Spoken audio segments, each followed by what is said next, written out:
الدشاش هل هو فعلا اجمد فيلم في السينما المصريه ولا هو مجرد فيلم دعائي على الفاضي؟ انا جاي النهارده بقى عشان احسب الجدل. لو انت ما تعرفنيش، انا سعد وده برنامج المفتش الفني.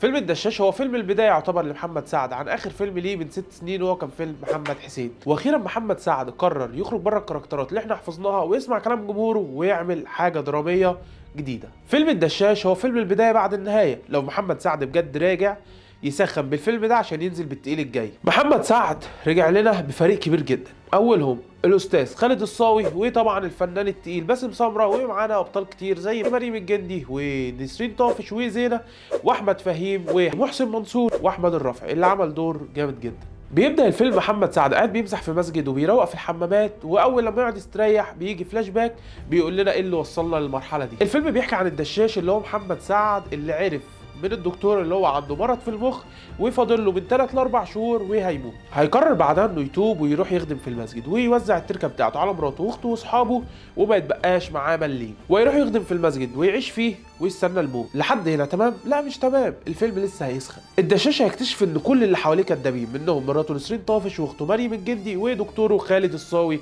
وطبعا ولع الرقاصه اللي قايمه بدورها نسرين امين. وهنا الدشاش يقرر ينتقم من الكل ويرجع فلوسه. على قد ما الحبكه الدراميه كويسه ومحمد سعد بيأدي اداء فوق الروعه، على قد ما تحس انه فيلم مصري بقصه مهروسه شويه. عدل ينتقم، كل رمضان بتشوف محمد رمضان واحمد العوضي بيعملوا نفس القصه، بيتظلموا في اول الفيلم وبيرجعوا ينتقموا. نيجي بقى نتكلم على الفيلم الحقيقه ظالم الممثلين بادوارهم الصغيره، ده غير ان الفيلم فيه ساعه كامله رايحه منه في الفلاش باك، واحنا في الفلاش باك ما عرفناش مين دول. احنا عرفنا ان دول اللي خانوا الدشاش، انما احنا ما نعرفش مين دول، ازاي اتجمعوا، الفلوس دي جت منين، يعني عمل الثروه دي منين. هو طبعا باين من احداث الفيلم ده بالمخدرات او الاعمال الغير مشروعه، ولكن الساعة كاملة ما طلعتلكش غير وهم بيفتروا عليه. ما طلعناش بقى القصة ايه اللي يخلوهم يكرهوه مثلا. انا شايف ان كانوا ممكن ينجزوا في الفلاش باك او يوضحوه او يكبروا ادوار الممثلين شوية، لكن ده ما يمنعش ان المفروض يبقى فيه افيهات. ده محمد سعد يا جدع، يعني المفروض الافيهات تبقى مرمية، ولكن الافيهات اللي كانت موجودة يعني مش عايزين نقول بس عجزت، افيهات قديمة وبقت مهروسة وفاهم وعلى غير المتوقع. ودي شهادة حق ان الافيه الوحيد اللي ضحكني في الفيلم هو افيه زينه. انت متخيل احنا وصلنا لفين في الكوميديا في الفيلم؟ والاكشن طبعا بيبقى مع باسم سمره يودي الفيلم في حته تانية.